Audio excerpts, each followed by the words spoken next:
Hi, good afternoon. I know I've been talking a lot lately about the keto diet and the benefits of fighting cancer with it, but I never talk about how to get started on it. And I realized that today when somebody asked me, I always mention the person that I read the book, so I already knew, but modern keto diet guru is Thomas Delauer. And I've told you his name on all the other videos. You can look him up on YouTube, and he tells you all the benefits of the keto diet, not for cancer, but for well-being. Well, the way we started, we like salads, so it's real easy if you like salads. If you don't, you can. When you're eating a salad, make sure you don't get low-fat dressing. Low-fat dressing has high amounts of carbohydrates. Regular dressing doesn't. Vinegar and oil, like olive oil, is the best. But a lot of people like like blue cheese dressing or ranch or whatever. But just get the regular. You look at the back of the label if you're buying it at the store, and look at the carbohydrates. That's all that matters. Calories don't matter in this diet. Sure, if you eat less calories, you lose more weight, but it's not significant. You don't have to worry too much about that. Now, if you're not a salad eater, green vegetables that aren't root vegetables. Root vegetables are like potatoes, carrots, anything that grows under the ground usually has carbohydrates. Things that grow above the ground that are green are great, like spinach. Broccoli is the best. Broccoli is like amazing superfood. If you like those things, it's fantastic. And if you like cheese on your broccoli, go for it. You can eat cheese. Cheese doesn't have carbohydrates. Remember, that's all you're looking at. Okay, so we often go to get a Cobb salad at the Village Tavern. They don't put corn in it. Corn has carbohydrates, so you can't eat corn starting the diet. Later on, you can eat small portions of corn because, you're on a maintenance part of the diet and you can eat more. But in the beginning, stay away from corn. So you get the salad. Now, if you like, for protein, my wife loves chicken. She'd rather eat chicken than steak. And in the beginning of the diet, you're better off with chicken because it's got less fat in it. You don't want to hit heavy fats at the beginning. So chicken is great. Any seafood is good. Seafood is it's almost pure protein. So any seafood is very good. So if you go to let's say Outback and you're on the diet and you're like worried that you're not going to be able to eat there, you can. All you do is don't eat the potato and don't eat the bread.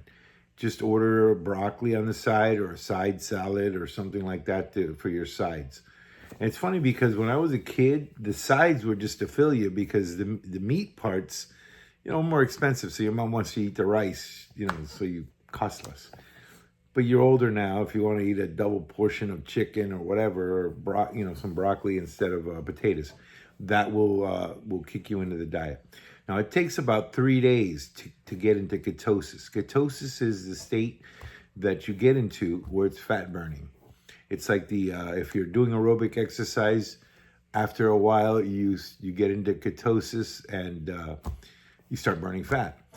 Once the carbs are gone. So basically you're trying to get all the carbs out and replace carbs with a new fuel called ketones. Ketones are produced by the liver. Ketones are like premium fuel. That's why you want to get into that stage.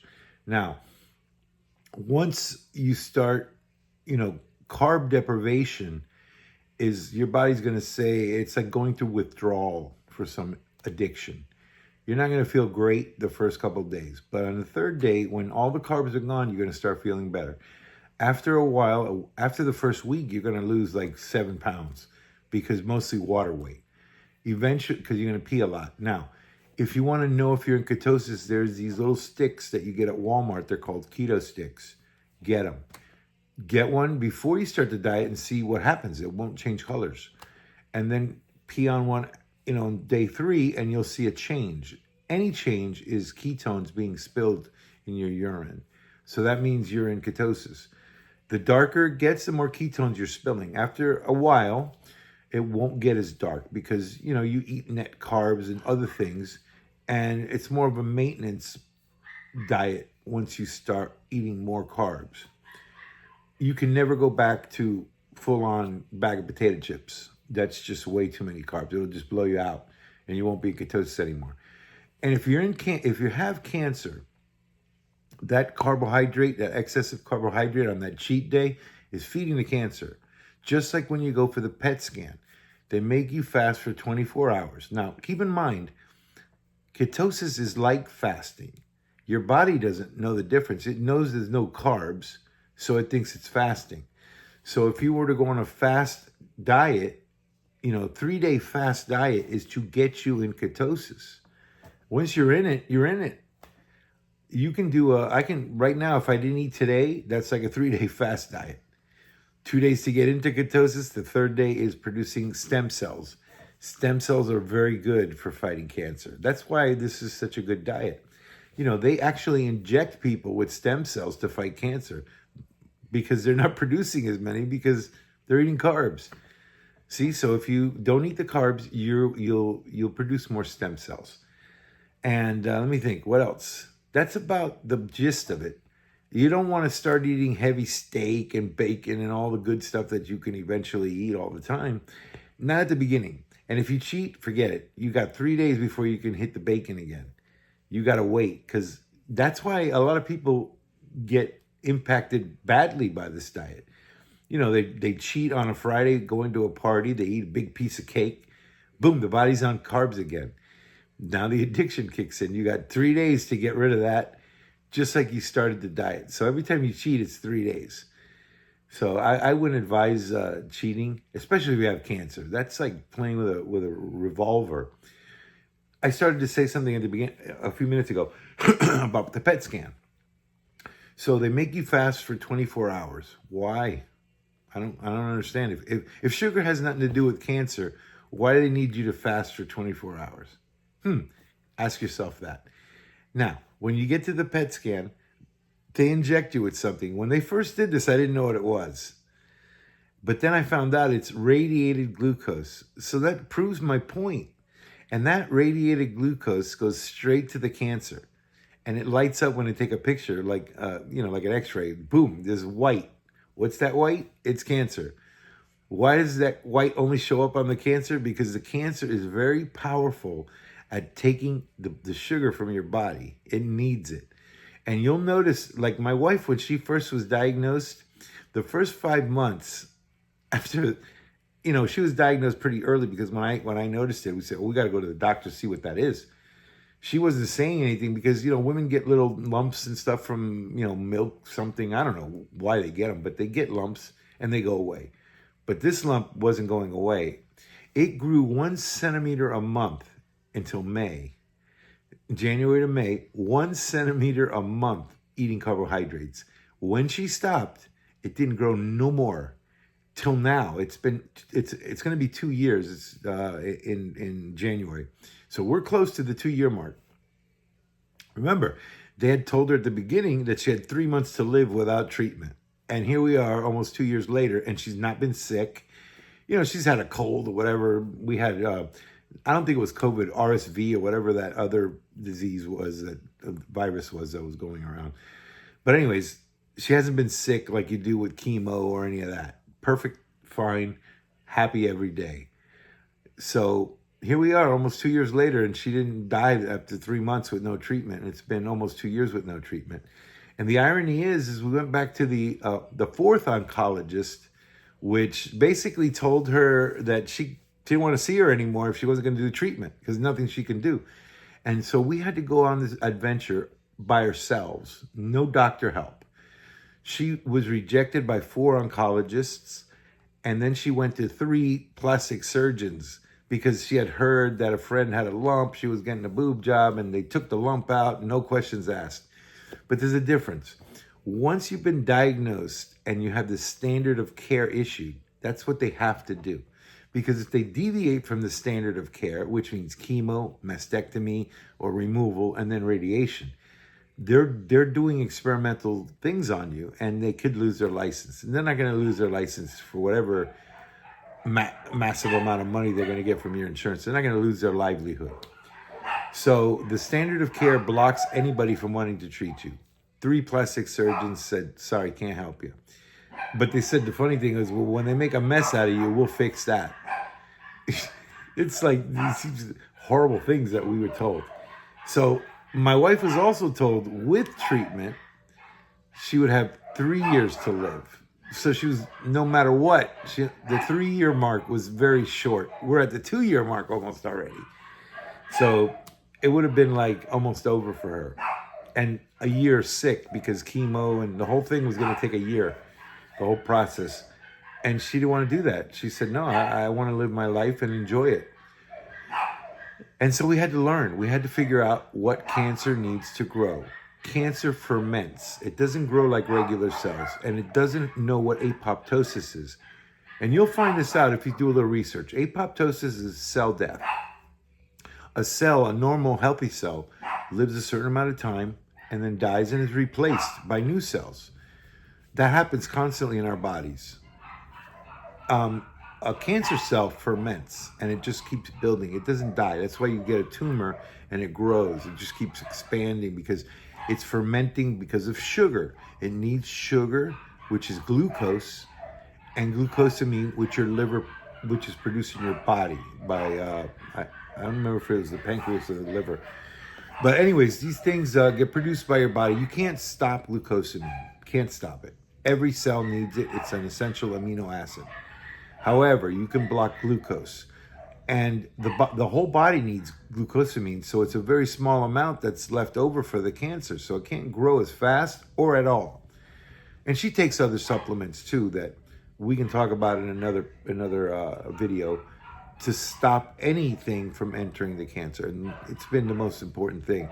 Well, I'll give you a little hint. Look up mebendazole, M-E-bendazole. M-E-bendazole. I'm not going to spell it for you because I haven't practiced. Mebendazole is prescribed for brain cancer to prevent growth in the brain cancer. The brain has a very limited amount of space, so they tried to figure out how can we stop from it growing. But the weird thing is they never tell you not to eat carbohydrates. They don't tell you that. So what makes the cancer grow is still there, and the mebendazole is not a permanent like vaccine. It's a daily drug that prevents absorption of carbohydrates and glucosamine by the cancer cell. They should give that to everybody, I think. I don't know. But I'm not a doctor. But everybody should take mebendazole if they get on cancer. There's other things too, but it's not FDA approved, so I'm stick with the medical stuff. Costs more because it's FDA approved. Anyways, mebendazole, what it does is it blocks the microtubules. Cancer is like this. Picture my hand, the palm is the cancer cell. Microtubules are the little tentacles that it goes into your body with, and it sucks in food, which is glucose and glucosamine. That's simple. That's the way cancer grows. It's a simple thing, and they all know this. Now, what the mebendazole does is it blocks the microtubules from being able to absorb cancer, so it starves it. But you have to take it early in the morning, because what she did was she was taking it at 10 o'clock, and she was eating breakfast before. And even though we eat a high-protein breakfast, we do have net carbs. So there was a small amount, 5 or so net carbs a day in breakfast. Now we're even going stricter because the doctor saw the results, suggested we keep doing what we're doing, and asked us if we would do 2 5-day fasts from now until January when she goes to install the drain in the tumor. On my wife, it's right on the surface. We can see it. So thank God that's the case. A lot of people have it deep down and they can't see it. We had it on the surface. She had it right on the surface. It was from an injury from the horse. The horse knocked her into the wall because blind in one eye, didn't know that she was there, and just heard her. She pet it, and the horse turned its head and knocked her into the wall and hit her in the breast with its teeth.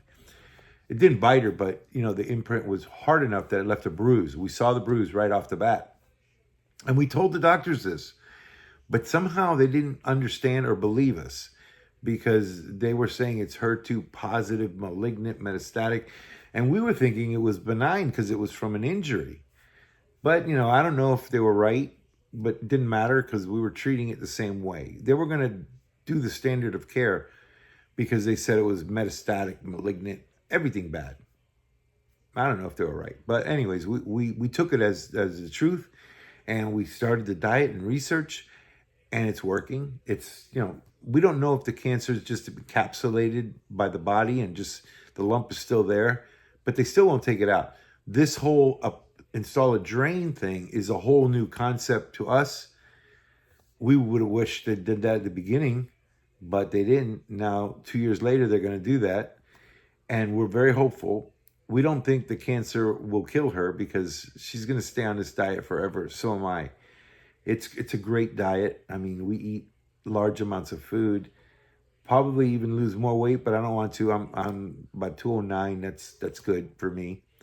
I think 189 is the low weight for a 6 foot person, and I don't know. I feel good this way. I'm not too small. I'm a size medium, but which I don't think I've ever been a size medium. But anyways, it's good for me. Now, as far as me, I had diabetes, I had a stroke, high blood pressure, cholesterol was through the roof, all the bad things, and the diet has fixed all that. Now, I knew about this diet for 30 years. I've done it a million times over 30 years. My mom gave me the Atkins book in 1992, I think it was. The problem is, anytime you do a diet and it's not your way of life, when you stop any diet, you're going to gain weight again on any diet. There's people that diet and then they exercise a lot. I don't really exercise a lot. I do walk. I used to walk. I'm not walking as much anymore because I'm doing so much driving that my knees hurt from sitting in the driving position.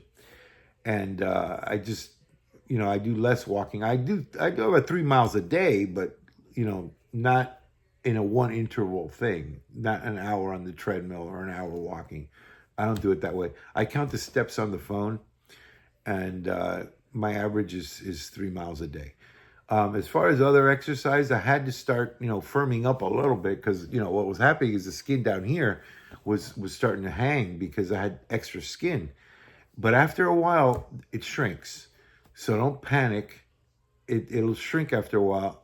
You do I do repetitious exercise instead of heavy weights, just reps. Do 3 sets of 20 instead of 3 sets of 12 because it's a lot of weight you're lifting. I don't want to get big, and then eventually I have the saggy skin again because your muscles shrink if you ever stop exercising, and then you have extra skin. So I just wanted to be a normal person. That's what I was looking for.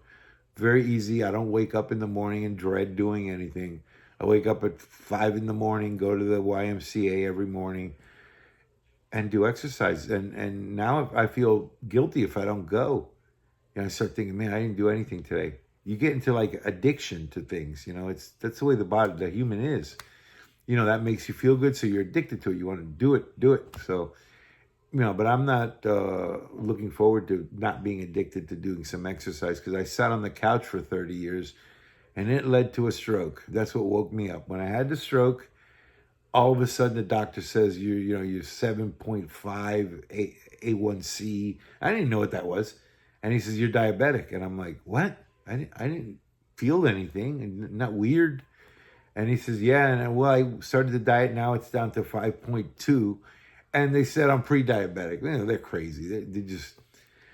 I did the pricking the fingers all along because I've been doing this. I'm going on a 3rd year for me doing the diet. 3 years, no carbs or very little.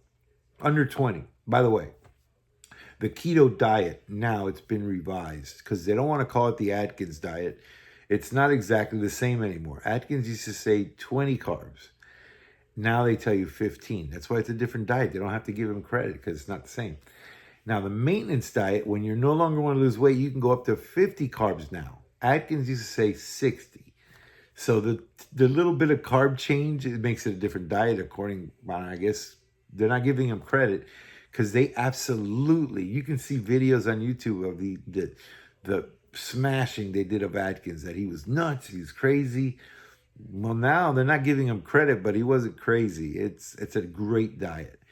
Like I said, we go to the buffets, Texas de Brazil, Brazilian steakhouse. Man, it's good. And we eat salad. They think we're weird because we don't want the rice and the mashed potatoes and all that stuff they want to give you. Nah, we don't want that. We don't want the buns, the bread, nothing. The salad's great there. The meat portions are just all till you can't eat anymore. I mean, it's too much food, actually.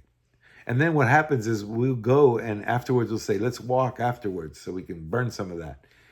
But we get so full, I don't want to walk, man. I want to just go relax. I'm too full. So, anyways, that's how we started the diet. Basically, in the beginning, we like salads. Love the Cobb salad at Village Tavern. If you ever go to Village Tavern, order the Cobb salad. It's got chicken. It's delicious, man. It's good. And by the way, avocados are okay to eat. They have some carbs, but it's very good. The avocado oil is very good for you. Things you can snack on. I don't know if all of you like it, but pork rinds. Now they have chicken skin rinds. They're a little bit more expensive, but I ate them the other day and they were very good. They do have all kinds of low carb snacks now. Quest has a massive amount of chips and all kinds. Atkins, of course, is still out there, the brand. But in the beginning, I wouldn't do those because, it's holding on to your addiction mentally.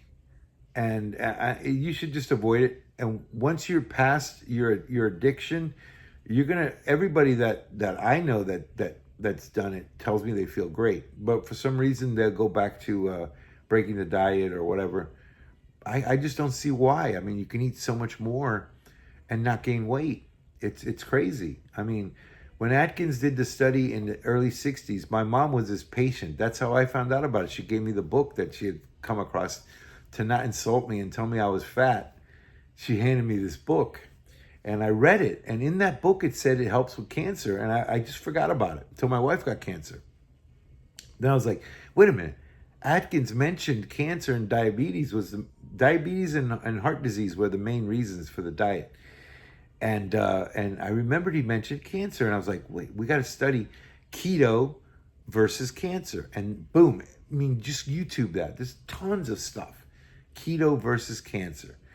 And then, as we went along researching, we kept digging and digging, and we came across something called fenbendazole versus cancer. And there's tons of research being done on this. This is a freak of nature thing that happened back in 1972. They were going to test rats with cancer and give the rats cancer and see how they evolve and what cancer, how it grows and everything. Well, they injected the rats with fenbendazole before giving them the cancer, and the cancer wasn't sticking. It wasn't growing in them. And they were like perplexed. They said, what's wrong with the rats? They're immune to cancer, and they would just be baffled. But as soon as the fenbendazole wore off, the rats all got cancer and died. So they discounted that as it didn't work because they all died from cancer. But the thing is, what they didn't take into consideration is fenbendazole is not an immunization. It's a temporary fix. It only lasts like 12 hours. So if you inject cancer after the fenbendazole gone, they're going to do great. So now for the brain cancer, they're giving patients prescriptions of mebendazole, which is almost the same exact thing. It's funny because if you look up either thing on the internet, it's both going to say the same things. Okay, now during COVID, there was a lot of misinformation about certain things would kill COVID. Cancer is different than a virus. It's not the same thing. The virus develops the microtubules to absorb glucose. Those same microtubules are what some parasites have. They have the same method of absorbing nutrients. Well, the fenbendazole blocks those microtubules just like the mebendazole blocks the microtubules. Now, I'm not saying it's the cure, but it stops glucose and glucosamine from being able to allow the cancer to grow. But it doesn't last all day. So if you eat a cake at a party at 9 o'clock and you took the mebendazole at 8 o'clock in the morning, it's gone out of your body. You're just feeding the cancer. And you shouldn't eat the cake if you have cancer, period. So now imagine this. You're taking a medicine that blocks the microtubules from being able to absorb cancer, and you're not eating sugar. This logic, does that make sense to you? If the cancer can't suck in the nutrients, how is it going to grow? Everything needs something so that it can grow. If something doesn't get what it needs to grow, it dies. If your grass doesn't get water, it dies. When you put water on it, it comes back. It's just like cancer. This is simple things. It's not complicated. It's a very simple thing. I was happily surprised when I started researching how cancer grows, because I thought it was like a regular cell. It just, you can't do anything about it. It grows just like everything else. But they know that it's not a regular cell. It's a cell mutation. It's a cell with defective mitochondria. So it can't grow like regular cells. Cancer doesn't need oxygen. All our other cells do. If you took cyanide, you would die. The cancer would not die until movement of a production of sugar stops. Then the cancer dies. So it actually outlives you for a small period. I imagine eventually there's no circulation of sugar and the cancer will die eventually too, but it doesn't need oxygen. So that's another weird thing. Oxygen is bad for cancer. Now, there's hyperbaric chambers, there's all kinds of stuff that they're working on. These studies will go on for decades. But if you have cancer now, you can't wait. They're studying fenbendazole, mebendazole, doing all these studies. There's also something called pulse therapy that Thomas Seyfried is studying. And he's published, peer-reviewed documents already, studies. But that takes too long. And the study patients, it take a decade before they'll say, okay, he's cured. You're never cured. You can always get cancer. That's what they don't tell you, because they give you these false hopes. If you feed cancer and you develop a cell mutation, that cell will grow and can become cancerous. That's just the way it is. All of us can get cancer. It's not only genetic. Genetics is a predisposition, yes. But if you don't eat sugar, the cancer won't grow. It can't. Just think about that and study it. Don't just believe me. I'm an accountant. I'm no doctor. But I learned, and I have the capacity to learn. And I understand when I'm told things. And when I verify it in multiple sources and everybody's saying the same thing, what does cancer need to grow? And the doctors themselves know this, because they make you fast for that, for the PET scan, 24-hour fast. And then they give you radiated glucose. So they know cancer absorbs sugar, but they don't tell you to diet. And the good news is, I ran into a friend. I started telling her about my wife's prognosis, and she was so happy. She said, oh my God, that's great. What are you guys doing? And the reason I post all these videos is because you only see it once in a while. If you don't click on my stuff, you won't see me. There's people that don't even know what I'm talking about. Don't know what I'm talking about when I say, where's Aldo? I'm doing a thing to bring attention to nutrition versus cancer. The where's Aldo thing is I'm literally going to give somebody $100. I carry it around in my phone with me. $100 if they find me anywhere I'm at that I'm doing the actual little game there. And they have to say, hey, Aldo, and that's it. I'll give them $100, take a picture. Look, you found me. I still have the $100. It's been 3 weeks. I used to run into people everywhere. I've lived in the same area for 45 years. Haven't moved.